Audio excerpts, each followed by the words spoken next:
প্রাচীন ভারতবর্ষের ছবি তাদের সামনে জীবন্ত হয়ে উঠেছে।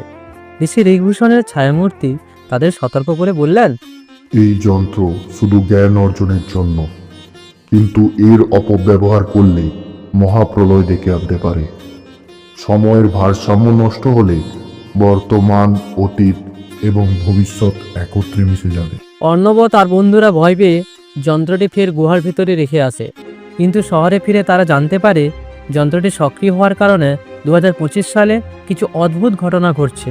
আকাশে অদ্ভুত আলোর ঝলকানি, প্রাচীন স্থাপত্য হঠাৎ করে ভেঙে পড়া এবং প্রকৃতির অস্বাভাবিক আচরণ। অর্ণব সিদ্ধান্ত নেয় তাদের অবশ্যই যন্ত্রটিকে নিষ্ক্রিয় করতে হবে। আবার মন্দিরে ফিরে তারা প্রাচীন গ্রন্থে লেখা মন্ত্র করে যন্ত্রটিকে চিরতরে বন্ধ করে দেয়। কিন্তু যন্ত্রটির শেষ বন্ধ করার সময় এক রহস্যময় শব্দ শুনতে পাওয়া যায়। কালচক্র বন্ধ হয়েছে, কিন্তু সময়ের পরীক্ষা কখনো শেষ হয় না।